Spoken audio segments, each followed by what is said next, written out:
All right, we're going to work on solving quadratic equations by using square roots. And this lesson is really easy compared to what you've been doing. So really, it's pretty intuitive. How do you solve this equation? Well, treat it just like you would any other equation. Try to get x by itself, since we don't have a b term there. So we'll add 36 to both sides. I won't show the steps every time here, but I will in the first one. So you get 4x squared equals 36. They're multiplying by 4, so you divide by 4. So you get 1x squared equals 9. And then to undo a squared, you have to take the square root. Okay, so we take the square root on both sides. Now, whenever you impose a square root, in other words, you start a problem without a square root and you put the square root in there, you have to put a plus and minus in front of that. It's going to be equal to the positive negative root of 9. And I'll explain why here in a minute, but that simplifies to x equals positive negative 3. Okay. So the reason why it's positive negative, because when you take the square root of 9, you're saying what number times itself makes 9? Well, positive 3 times positive 3 makes 9. But negative 3 times negative 3 also makes 9. So you have to take that into account. That's why you put the plus minus there. And that's all there is to it. Okay? So this one here, subtract 8 on both sides. I get x squared is equal to 0. And then take the root, I get x is equal to plus minus root 0. Well, the root of 0 is 0. So really you have plus minus 0, which does not exist. It's just 0. All right. Well, in this one right here, I'm going to subtract 14. So I get negative 3x squared is equal to 12. I'm going to divide by negative 3. So I get x squared is equal to negative 4. I'm going to take the root, x is equal to plus minus the square root of negative 4. Well, what number times itself makes negative 4? There is no number that will multiply by itself to make negative 4, so this is not possible. Okay, you cannot have a root of a negative. That's no good. Okay, so this is no solution. No real solution, so we'll say no solution there. Okay, now what I want to point out, and I'm going to rework this problem right here, just without the steps, okay, because there's something I want to point out in there. Okay, so we added our 36, right? Okay, we get to here. We take the root, or excuse me, we divide by 4, we get there, and then we take the plus minus root. Now I want to point out what happened right here. So we have this highlighter, we have that,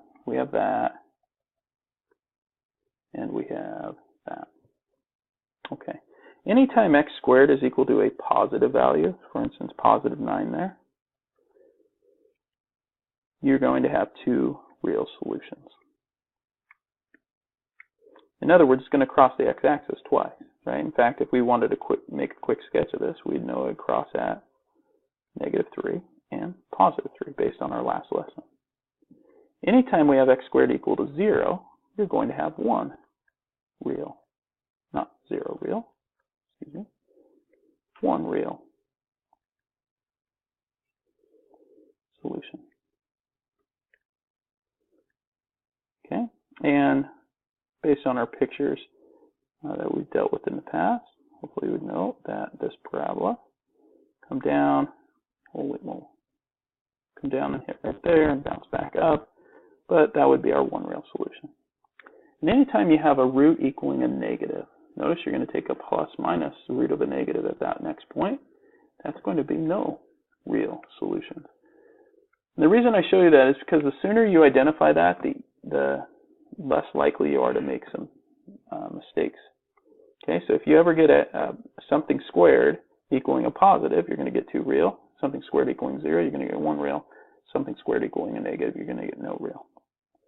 So if I apply this on this next problem, I look at this, and just ignoring what's in here, I have something squared equals a positive. Well, that means in the grand scheme of things, I am going to have two real solutions. That's something I should be looking for at the end. Something squared on this problem equaling a 0, that means I'm going to have one real solution. So when I'm done, I should only have one answer. Here I should have two. Well, let's solve it. The common error on this problem, students like to go, well, I'm going to multiply x minus 2 times x minus 2. And really, that's not what you want to do.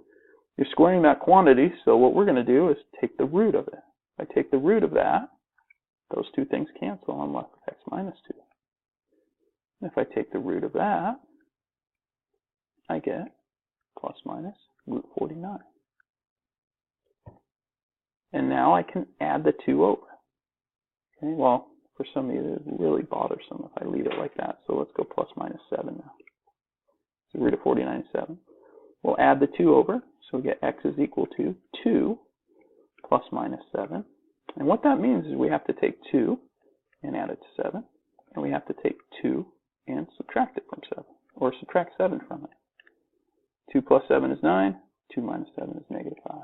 My solution, x equal negative 5 and 9. And notice I have 2 real solutions. It's just a quick check there. All right. This next one,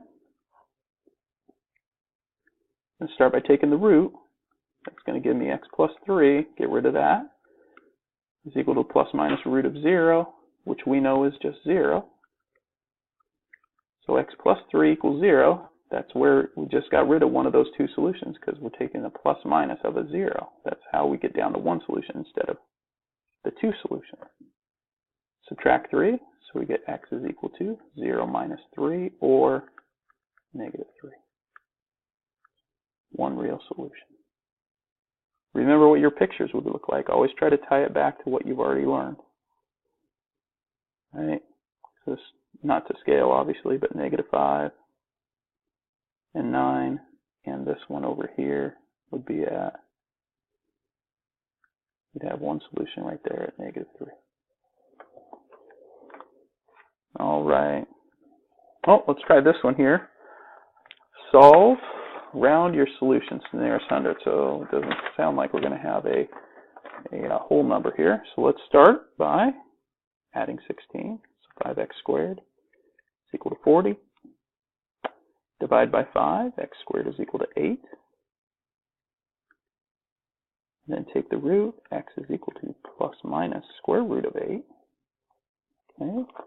Well, when I take the square root of 8, I get plus minus 2.83. And I round to the nearest hundredth. It's 2 decimal places.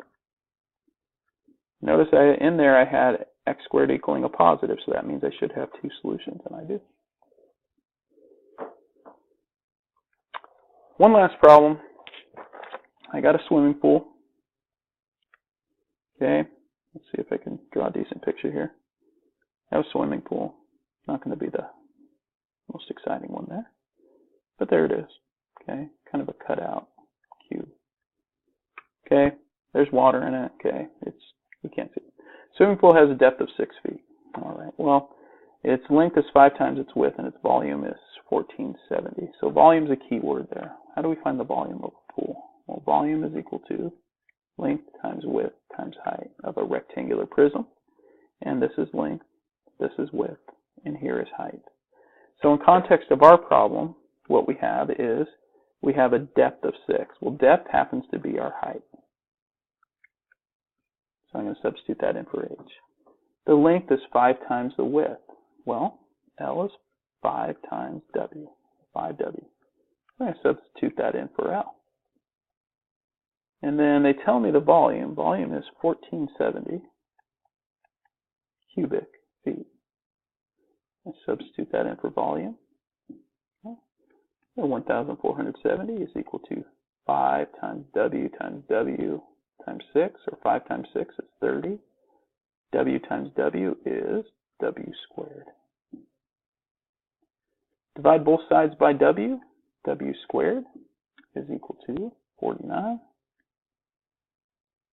I'm sorry, divide both sides by 30 there. I get W squared is equal to 49. Take the root.